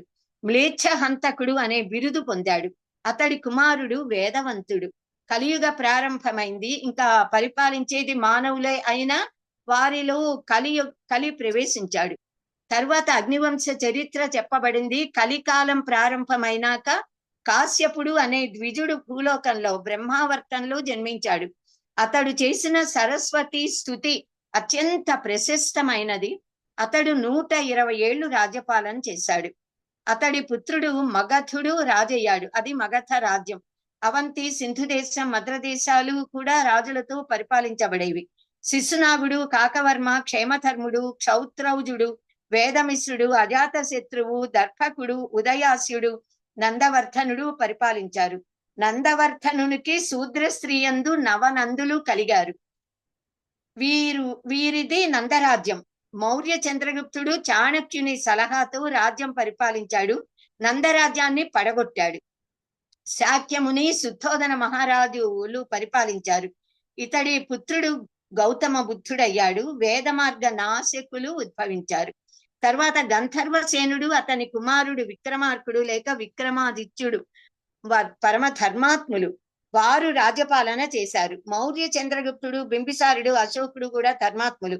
మౌర్యుల లేక గుప్తుల కాలాన్ని స్వర్ణ యుగముగా ఇది ఖ్యాతిగాంచింది. చరిత్రలో కూడా వర్ణించారు. విక్రమాదిత్యుడు జన్మించినప్పుడు దేవతలు పూలవాన కురిపించారట. 32 సాల పంజికలు గల 16 మెట్ల బంగారు సింహాసనాన్ని దేవేంద్రుడు బహూకరించారట విక్రమార్కుడికి. విక్రమార్కుడు దానిని అధిరోహించి ధర్మబద్ధమైన రాజ్యపాలన చేసి అఖండమైన కీర్తిని సంపాదించుకున్నాడు. విక్రమార్క చరిత్ర, భేతాళ పంచవింశతి కథల పుస్తకాలు మనకి తెలుసు కదా. ఆ గ్రంథాలకి ఆధారము ఈ భవిష్యత్ పురాణమే అని మనం అనుకోవచ్చు. ఈ పురాణంలో భేతాళుడు విక్రమార్కునకు చెప్పిన కొన్ని కథలు, ఏకవింశతి కథలు, 21 కథలు ఇక్కడ ఉన్నాయి. అన్ని కథలు చాలా బాగుంటాయి. విక్రమార్కుడి సమాధానాల వల్ల అతడి బుద్ధి కుశలత, కర్మనిష్ట మనకి తెలుస్తుంది. భేతాళుడు ప్రతాపముకుటుని కథ, మధుమతి కథ, రూపసేన వీరవరుల కథ, ఇది ఎంత బాగుంటుందో. త్యాగానికి పరాకాష్ట ఈ రూపసేనుడు వీరవరుల కథ. చంద్రవతి కథ, మహాదేవి కథ, కామాంగి కథ, చిరంజీవుడి కథ, కామాలస కథ, గుణశేఖరుడి కథ, బుద్ధి ప్రకాశుని కథ, హరిస్వామి కథ, వాసరుడు అనే రాక్షసుడి కథ, మూలదేవుడి కథ, త్రిలోక సుందరి కథ, జీమూత వాహనుడి కథ, దేవశర్మ కథ, గుణాకరుని కథ, మోకిని కుమారుని కథ, రూపసేనుని కథ, సువర్ణుని కథ, విష్ణుస్వామి కుమారుల కథ, ఇవన్నీ కూడా ఇక్కడ ఉన్నాయి. ఇంకా భేతాళుడి పూర్వ వృత్తాంతాన్ని వర్ణించారు. విక్రమాదిత్యుని నిర్మాణాన్ని కూడా ఇక్కడ వివరించారు, చెప్పబడింది. ఇక్కడ 24వ కథ శ్రీ సత్యనారాయణ స్వామి వ్రత కథ సంపూర్ణంగా సవివరంగా ఇవ్వబడింది. తర్వాత సుకన్య చవన మహర్షుల కథను కూడా చెప్పారు. తర్వాత చంద్రగుప్తుని గురించిన కథ ఉంది. పితృశర్మ అనే బ్రాహ్మణుడు బ్రహ్మచారిణి అనే కన్యను వివాహమాడి 4 పుత్రులని పొందుతాడు. వాళ్ళు ఆ 4 కుమారులు వాడి ఋగ్వేదాన్ని, న్యాయశాస్త్రాన్ని అధ్యయనం చేశాడు. 2వ వాడు యజుర్వేదాన్ని అధ్యయనం చేసిన మీమాంసా పండితుడు. 3వ వాడు పాణిని మహర్షి సామవేద అధికారి, వ్యాకరణ పండితుడు. 4వ వాడు వరరుచి, ఈయన అథర్వణ అధికారి. ఈయన కూడా మగధ రాజుకు చంద్రగుప్తుని సభకు వెళ్ళి తాము అధ్యయనం చేసిన విద్యలని సర్వోత్తమమైన విద్యలు అని చెప్పారట. ధర్మాన్ని బోధించారు. అర్జుకు దైవ స్తోత్ర మహిమను తెలియపరిచారు. ఇక్కడ ఈ పురాణంలో మానస తీర్థం యొక్క ప్రశంస చేశారు. ఇంతకు ముందులాగానే ఇక్కడ కూడా పాణిని మహర్షి ఈశ్వరుని గురించి తపస్సు చేశాడు. శివుడు ప్రత్యక్షమయ్యాడు. అప్పుడు పాణిని మహర్షి చేసిన శివస్తుతి చాలా గొప్పది. చాలా శ్లోకాలతో చేశారు ఆయన. ఒక 2 చెప్పుకుందాము. నమో రుద్రాయ మహతే సర్వేశాయ హితైషిణే నందీశస్థాయ దేవాయ విద్యాపరాయ చ పాపాంతకాయ భర్గాయ నమో నమః అనంతాయ వేధసే నమో మాయా హరేశాయ నమస్తే లోకశంకర యది ప్రసన్నో దేవేశ విద్యాకూల ప్రదో భవ పరం తీర్థం దేహి మే దేహి ద్వైమాతుర పితుర్ నమః అని స్తోత్రించి విద్యలకు మూలాన్ని బోధించమని ప్రార్థించాడు. అప్పుడు ఈశ్వరుడు ఎంతో సంతోషించి 14 మాహేశ్వర సూత్రాలుగా ప్రసిద్ధిగాంచిన ఆ 14 సూత్రాలని అనుగ్రహించాడు. ఓం అయున్ రుల్రు కేవోంగ్ అయౌ ఛయవరట్లన్ యమగణనం చెప్పై ఘడదశ్ జవగడదశ్ కప చటత చటతౌ కపై శశసర్ హల్ అనే ఈ 14 సూత్రాలను అనుగ్రహించాడు. వీటిని పాణిని మహర్షి చతుర్దశ మాహేశ్వరములు, మాహేశ్వర సూత్రములు అని వీటికి పేరు పెట్టి వీటి ఆధారంగా అత్యంత శాస్త్రీయ పద్ధతిలో నభూతో న భవిష్యతి అని అందరూ కీర్తిస్తున్న అష్టాధ్యాయి సూత్రమాల అనే వ్యాకరణ గ్రంథాన్ని రచించాడు. రాగద్వేషములు అనే మలమును అపహరించేది, సత్యము అనే జలము కలిగి ఉన్నది అయినటువంటి జ్ఞాన హృదయము మానస తీర్థము. ఆ తీర్థమును సేవించినట్లయితే సర్వ తీర్థముల ఫలము లభిస్తుంది. బ్రహ్మ సాక్షాత్కారానికి మానస తీర్థమే ఉత్తమము అని ఇక్కడ బోధించాడు పరమశివుడు, ఈశ్వరుడు. ఈ భవిష్య పురాణంలో గోపదేవుని కథను చెప్పారు. భాగవత ప్రశంస చేశారు. దేవి మహాత్యాన్ని తెలియజేశారు. పతంజలి చరిత్ర వర్ణించారు. ప్రతిసర్గ పర్వం 3వ ఖండంలో పాండవుల ఉత్తర జన్మలు వర్ణించబడ్డాయి. శ్రీకృష్ణ అంశతో జయచంద్రుడు అనే రాజు జన్మిస్తాడు అని చెప్పబడింది. పాండవాదులు భీష్మ పితామహుడి నుంచి ధర్మము గురించిన బోధను గ్రహించారు అన్న విషయం ఇక్కడుంది. భవిష్య పురాణంలో శాతవాహన చరిత్ర చెప్పబడింది. విక్రమార్కుడు స్వర్గస్థుడయ్యాక అతడు పరిపాలించినటువంటి రాజ్యాన్ని 18 భాగాలుగా, రాష్ట్రాలుగా విభక్తం చేశారట. నానా ధర్మాలు, నానా భాషలు, నానా రాజులు, నానా ప్రాంతాలని పరిపాలించడం ప్రారంభమైందిట. భారత భూమిలోని ధర్మము నాశనం అవుతోందని సింధు నదిని దాటి గుంపులు గుంపులుగా వచ్చిన మ్లేచ్చులను తరిమిగొట్టి శాలివాహనుడు మ్లేచ్ఛ దేశానికి, భారతదేశానికి హద్దులని ఏర్పరిచాడట. ఇది మ్లేచ్ఛ దేశము, ఇది మాది, మా దేశంలోకి రావద్దన్నాడట. కానీ శాలివాహనుడి 10వ కుమారుడు భోజుడు. ఆయన పరమ ధర్మాత్ముడు, కవి పండిత పోషకుడు భోజ మహారాజు. అతడు దిగ్విజయ యాత్ర చేసి మ్లేచ్చులను జయించాడు. అతడి తర్వాత భూమి ఇంకా చిన్న చిన్న ప్రాంతాలుగా విభజింపబడి పలువురు పాలకులు ఏర్పడ్డారు. చిన్న చిన్న గ్రామాలు ఏర్పడి గ్రామ పాలకులు, వారి సంరక్షణలు అందరూ సుఖంగా ఉన్నారు. అందరూ నిత్యాగ్నిహోత్రులు, నిరతాన్నదాతలు, గోబ్రాహ్మణ భక్తులు, ధర్మబద్ధమైన సనాతన ధర్మబద్ధమైన జీవితాన్ని సాగించేవారు. కలియుగంలో కలిపురుషుడిది రాజ్యం కదా. నిజానికి కలికి 4 నివాస స్థానాలున్నాయి.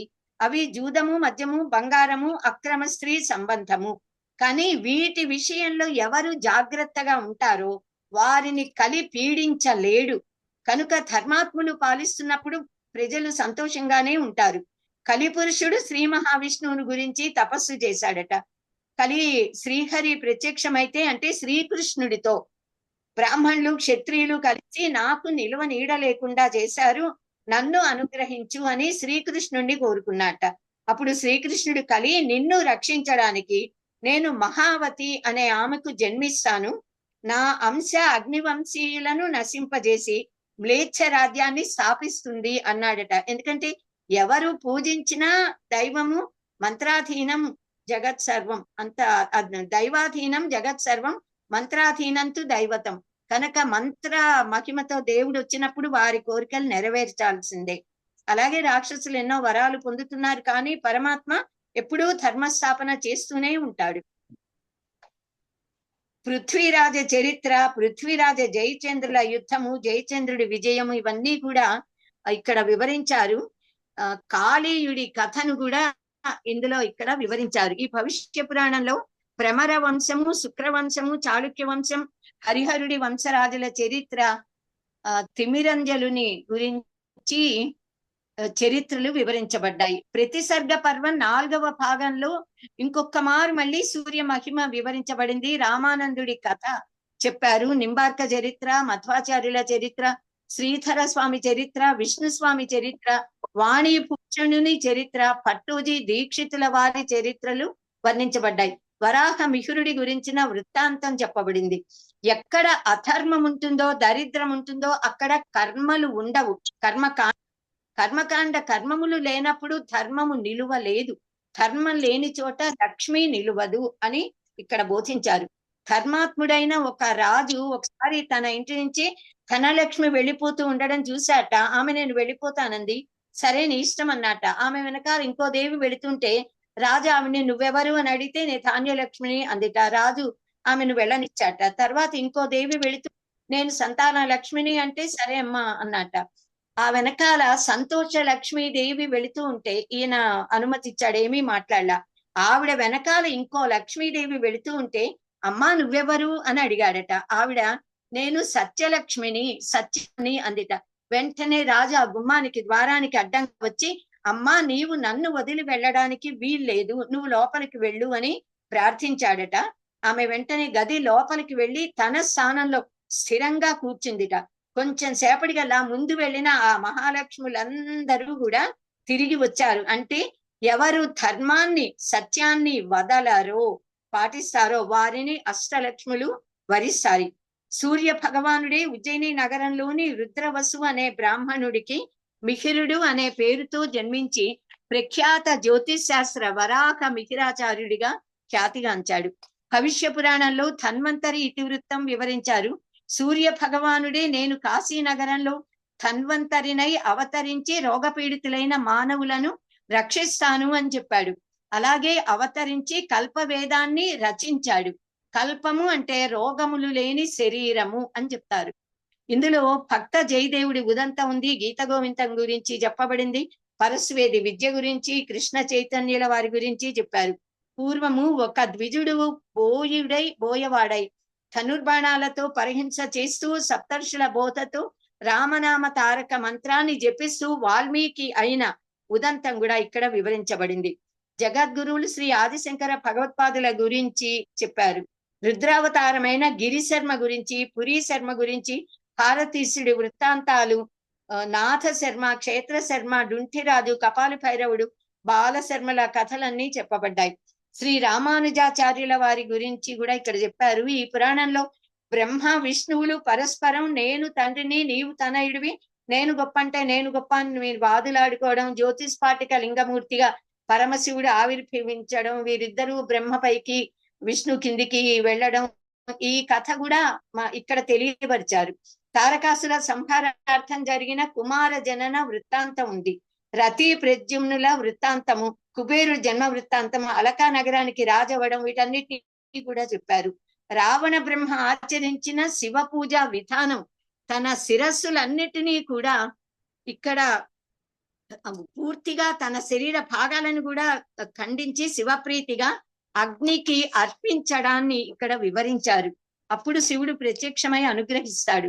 దితీదేవి కశ్యప మహర్షిని సేవించి తనకు కూడా గొప్ప శక్తిమంతులైన సంతానం కావాలి అని కోరుతుంది. ఆయన ఆమెను విష్ణు ప్రీతిగా పయోవ్రతాన్ని ఆచరించమంటాడు.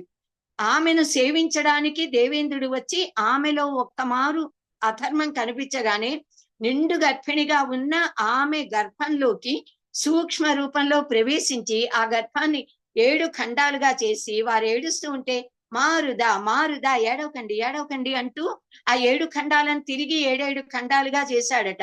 ఆ కథ అంతా కూడా ఇక్కడ ఉంది. ఆ 7గురిని సప్త మరుత్తులుగా చేసి వారికి తన దేవతా గణంలో స్థానాన్ని కల్పించాడు.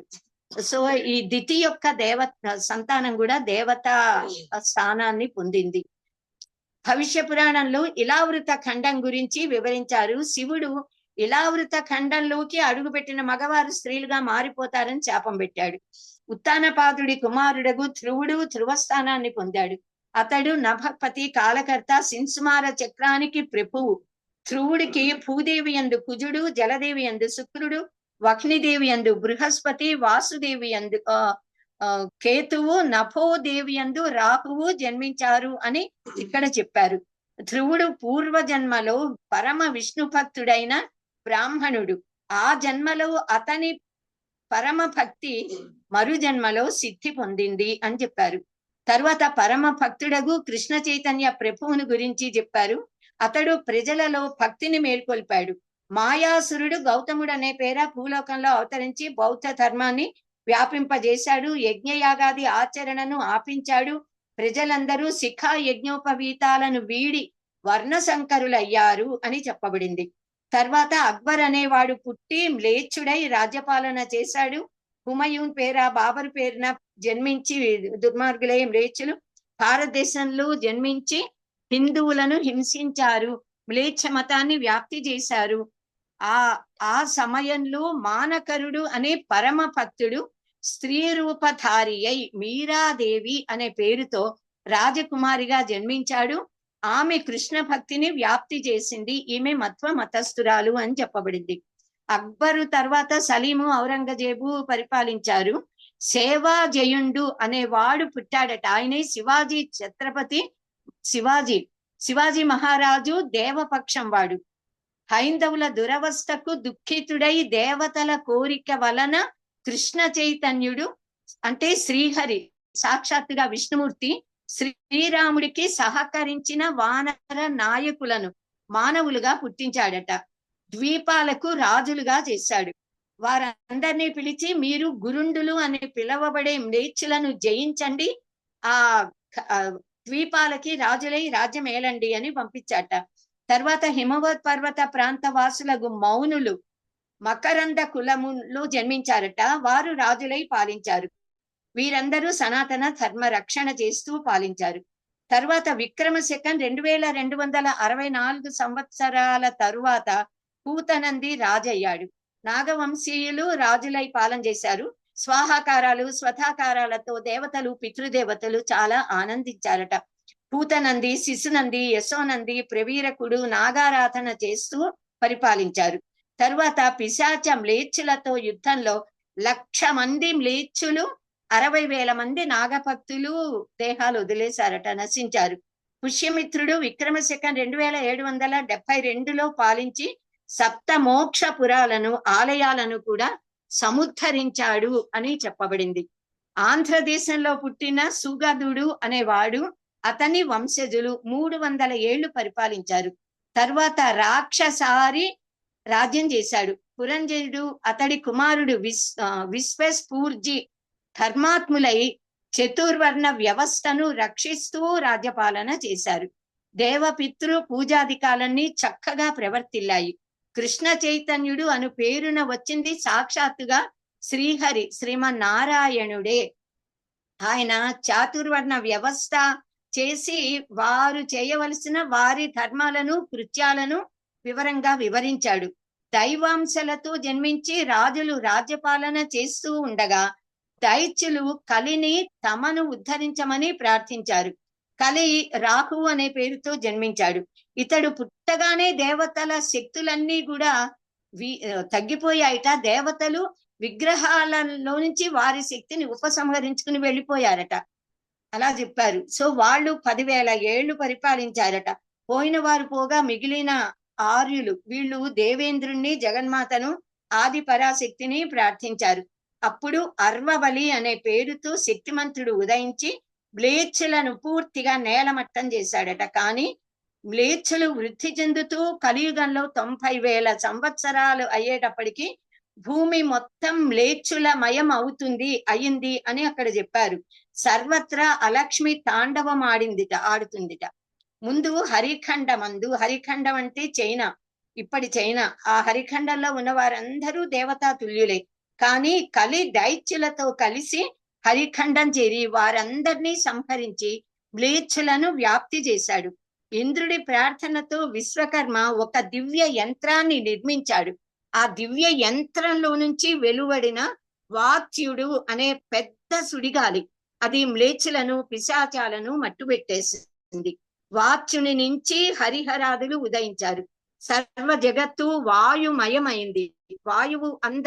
వాయుదేవతను అక్కడ కీర్తిస్తారు. వాయుని అందరూ కీర్తించారు. బలి చక్రవర్తి తమ దైత్యులను రక్షించమని విష్ణుమూర్తిని కోరాడు. యమునా నదీ తీరంలో కామశర్మ అనే బ్రాహ్మణుడు శ్రీమన్నారాయణుడిని పూజించి ధర్మాత్ముల్ని రక్షించమని వేడుకున్నాడు. కనుక హరి అంటే శ్రీమన్నారాయణుడు అతడికి భోగసింహుడు, కేలిసింహుడు అనే పేరుతో ఆ దేవరక్షకుడుగా, దైత్య రక్షకుడుగా అవతరించాడు. దానివల్ల భూమిపై వర్ణ సంకరం ఏర్పడింది అని చెప్పారు. కలి 2వ పాదంలో కిన్నరులు భూమిపైకి దిగారు. వారు 24 అంగుళములు కలవారై దైత్యులై కర్మహీనులయ్యారట. కేవలం 4 ఏళ్ల ప్రాయంలో కొంతమంది మరణించేవారట. 1,25,000 సంవత్సరాలు భోగకేళి అనే వంశం వారు భూమిపై చెరింతురు అని ఉంది.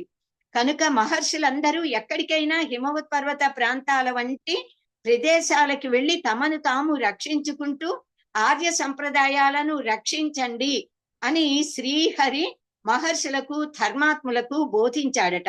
ధర్మాత్ములందరూ స్వర్గానికి వెళ్లి అక్కడ సుఖంగా కాలం గడుపుతూ మంచి కాలం కోసం నిరీక్షిస్తూ ఉండగా కలి దైత్యులతో కలిసి భూమి యందు సంచరించడం మొదలెట్టాట.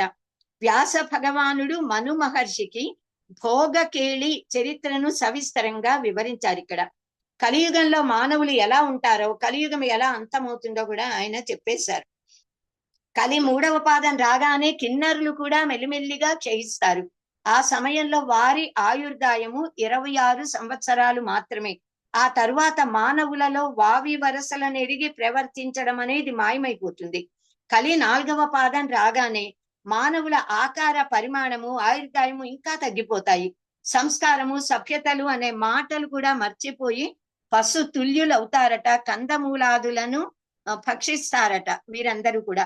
కృతయుగ ప్రారంభంలో 1వ పాదంలో సత్యలోకం, 2వ పాదమున తపోలోకము, 3వ పాదంలో జనోలోకము, 4వ పాదంలో స్వర్గలోకము కర్మభూమి అయిన మన పుణ్య భారత దేశమందు జన్మించిన పుణ్యాత్ముల చేత నిండుతుందిట. త్రేతాయుగ 1వ పాదంలో భూర్లోకము, 2వ పాదంలో ఋషిలోకము, 3వ పాదమున గ్రహలోకము, 4వ పాదంలో భువర్లోకము నిండుతాయి. ద్వాపర యుగంలో 1వ పాదమున పుష్కర ద్వీపం, 2వ పాదంలో శాల్మల ద్వీపం, 3వ పాదంలో క్రౌంచ ద్వీపం, 4వ పాదంలో జంబూ ద్వీపము కర్మభూమి గతులైన మానవుల చేత నిండుతాయి. కలికాలంలో అంటే ఈ కలియుగమున మొదటి పాదమున ఊర్ధ్వ అధోలోకాలు నిండుతాయి. 2వ పాదంలో సప్త పాతాళ లోకాలు, 3వ పాదంలో భూలోకము నిండుతాయి. అక్కడి నుంచి 4వ పాదంలో నరక లోకాలన్నీ నిండిపోతాయి అని మనువుతో వ్యాస భగవానులు చెప్పారు. వ్యాస భగవానులు ఇంకా ఇలా వివరిస్తున్నారు. కలి 4వ పాదమందు జన్మించిన నరుల చేత నిండి 21 నరకాలు అజీర్ణ వ్యాధి పాలవుతాయిట. యమధర్మరాజు, చిత్రగుప్తుడు బ్రహ్మదేవుడి దగ్గరికి వెళ్ళి ఆయనతో కూడా కలిసి శ్రీహరి దగ్గరికి వెళతారట. శ్రీ మహావిష్ణువు దేవతలారా, శంఫల గ్రామంలో కాశ్యపుడు అనే బ్రాహ్మణునికి విష్ణుయసుడు అనే కుమారుడు మార్గశిర బహుళ అష్టమి అర్ధరాత్రి సమయంలో పుడతాడు. అతడు నేనే అని చెప్పాడట. నేనే, నా అంశ అక్కడ అవతరిస్తుంది. అతడు సకల దేవ వంద్యుడు. అతడి వల్ల ధర్మాత్ములకు శుభం కలుగుతుంది. నేను కల్కి అవతారముగా జన్మిస్తాను అని చెప్పాడట. బాలరూపుడైన హరి కల్పముల గురించి, మన్వంతరాల గురించి, 18 పురాణాల గురించి, వాటిలో చెప్పబడిన అంశాలను గురించి కూడా వివరించారు. స్వయంభువాది మన్వంతరాల వివరాలను కూడా వివరించారు. ఆయా యుగములలో అన్ని మన్వంతరాలలో కూడా మానవుల ఆయుర్దాయము ఎంత ఉంది అన్నది ఇక్కడ వివరాలు ఇచ్చారు. కర్మభూమి యొక్క లయము కల్పము అనబడుతుంది. సర్వలోక లయము ప్రళయం. ఏ ఏ మన్వంతరాలలో పరమాత్మ ఏ నామాలతో అవతరిస్తాడో ఇక్కడ చెప్పారు. ఏ కల్పాలలో ఈ బ్రహ్మాండములన్నీ ఏ విధంగా ఆవిర్భవించాయో పరమ అద్భుతంగా వివరించారు ఇక్కడ. ఆ వివరణ చదువుతుంటే నిజంగా మనం ఏవో దివ్య భూమికలలోకి అలా వెళ్ళిపోయాము అనే అనుభూతి కలుగుతూ ఉంటుంది, పరమానందంగా ఉంటుంది. అక్షర పరబ్రహ్మ నుంచి జరిగిన అనేక సృష్టి రచనలను ఇక్కడ వివరించారు. 33 కల్పాలు ఉన్నాయని అంటారు. ఇప్పటికీ 10 మహాకల్పములు జరిగాయి అని ఇక్కడ చెప్పబడింది. శ్రీహరి బ్రహ్మదేవుడికి సృష్టి క్రమాన్ని సర్వలోకములు ఒకదానికంటే ఒకటి భూలోకం నుంచి ఎంత ఎక్కువ దూరంలో ఉన్నాయో మొత్తం లెక్కలు చెప్పారు ఇక్కడ. వివరాలన్నీ ఇస్తూ భూలోకాన్ని, భారతదేశం యొక్క పరిధిని కూడా వివరించారు. ఎవరెవరు ఏ లోకాలలో ఉంటారో చెప్పారు. నవగ్రహ లోకాలను, సర్వదేవతల లోకాలను, ధ్రువలోకాన్ని, సప్తలోకాలను వివరించారు. ఒకదానికంటే ఒకటి పైది. ప్రస్తుతము ఈ ధ్రువలోకం తర్వాత సప్తలోకాలు ఉన్నాయని ఇక్కడ వర్ణించారు. ప్రస్తుతము భవిష్య మహాకల్పం జరుగుతోంది. ఈ భవిష్య మహాకల్పంలో 18 కల్పాలు జరిగాయి. పరార్థమున దినద్వయం జరిగింది. ఇప్పుడు శ్వేత వరాహ కల్పంలో మత్స్యాగ్న కాలం జరుగుతోంది.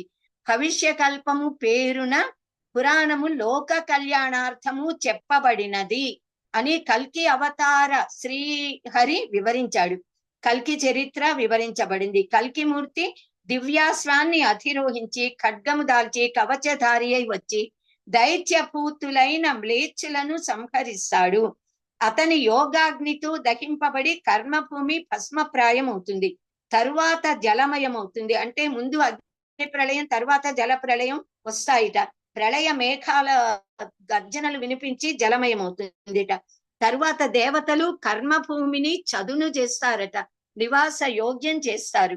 కల్కి దేవుని వివిధ శరీర భాగాల నుంచి సర్వ సృష్టి ప్రాదుర్భవిస్తుంది. మానవులు సర్వ ప్రాణికోటి పుడతారు. కృతయుగం మళ్ళీ ప్రారంభమవుతుంది. అక్కడ స్వర్గములు విశ్రాంతి తీసుకున్న ఆ ఉత్తమ మానవులందరూ తిరిగి భూలోకానికి వస్తారట. ఇంకా ఉత్తర పర్వం గురించి 1-2 వాక్యాలలో తెలుసుకుందాము. కురుక్షేత్ర యుద్ధానంతరం పట్టాభిషిక్తుడైన యుధిష్ఠిరుడిని చూడడానికి వ్యాస, మార్కండేయ, మాండవ్య, శాండిల్య, గౌతమాది అనేక మంది మహర్షులు వచ్చారు. ధర్మరాజు వారందరినీ పూజించి తనకు కలిగిన నిర్వేదాన్ని చెప్పి ధర్మసారాన్ని చెప్పమని ప్రార్థిస్తాడు. సకల ధర్మ స్వరూపుడైన శ్రీకృష్ణుడే సర్వధర్మ స్వరూపుడు. అతని నుంచే సృష్టి జరిగింది. శ్రీకృష్ణుణ్ణి శరణు కోరు అని ఆదేశించి వ్యాస భగవానులు అంతర్ధానులు అయ్యారట. శ్రీకృష్ణ పరమాత్మ ధర్మరాజాదులందరికీ కూడా బ్రహ్మ జ్ఞానాన్ని ఉపదేశించాడు. భవిష్యోత్తర పర్వమున ప్రారంభం నుండి 206 అధ్యాయాల వరకు సంసార నివారకమగు వ్రత విధానాలు, క్షేత్ర తీర్థాది ప్రశంసలు, దాన విధులు వివరించబడ్డాయి. ఇంకా 1-2 సదాచారాన్ని గురించి ఇక్కడ చాలా బాగా చెప్పారు. ఆచమనం గురించి, భోజనం ఎలా చేయాలి అన్నది బాగా వివరించారు. అష్టవిధ వివాహాల గురించి, పతివ్రత లక్షణాల గురించి వివరించారు. భర్తృ చిత్తానుకూలత్వం యాసాం శీలం అవిచ్యుతం తాసాం రత్న సువర్ణాది భారయేవ నమండనం అంటూ 3వ అధ్యాయంలో 64వ శ్లోకం ఇది. భవిష్య పురాణంలో విశేష వినాయక పూజ గురించి, వివిధ రకాల గణపతుల గురించి చెప్పారు. హరిద్ర గణపతి, మృణ్మయ గణపతి, లోహ గణపతి, నింబదారు గణపతి అంటే వేప చెట్టు, తర్వాత శ్వేతార్క గణపతి, శ్వేత చందన గణపతి, రక్త చందన గణపతి, ఎర్రగన్నేరు వేరుతో చేసిన గణపతి, జిల్లేడు వేరుతో, మారేడు వేరుతో చేసిన గణపతుల గురించి చెప్పి వారి ఆరాధన విధానాలు, కలిగే పెట్టవలసిన నైవేద్యాలు, వచ్చే ఫలితాలు అన్ని కూడా వివరంగా చెప్పారు. ఇంకా ఎంతో విలువైన విశేషాలతో, ధర్మపరమైన కథలతో, ఐహికాముష్మిక ఫలాలను అందించే వ్రతాలతో, సర్గ ప్రతిసర్గ వంశానుచరిత మన్వంతరాలతో నిండిన ఈ భవిష్యత్ పురాణము ఉత్తమోత్తమైనది. యత్ శ్రుత్వా సర్వ పాపేభ్యో ముచ్యతే మానవో నృప అశ్వమేధ ఫలం ప్రాప్య గచ్చేత్ భానే న సంశయః. విష్ణుర్ విభుర్యజ్ఞో యజ్ఞియో యజ్ఞపాలకః నారాయణో నరోహంసో విశ్వక్సేనో హుతాసనః. త్వం స్వధా త్వం హి స్వాహా త్వం సుధా చ పురుషోత్తమ. నమో దేవాదిదేవాయ విష్ణవే శాశ్వతాయ చ అనంతాయ అప్రమేయాయ అనంతాయ అప్రమేయాయ నమస్తే గరుడధ్వజ. సర్వం శ్రీ పరమేశ్వరార్పణమస్తు, శివార్పణమస్తు. స్వస్తి. నాకు ఈ అవకాశం ఇచ్చినందుకు మన సంస్కృత పరిషత్తు వారందరికీ కూడా హృదయపూర్వకమైన కృతజ్ఞతలు తెలియజేస్తున్నాను. అద్భుతం అమ్మా, అమోఘం, అనర్గళమైన మీ ప్రసంగం. చాలా ధన్యులం, మేమంతా ధన్యులం.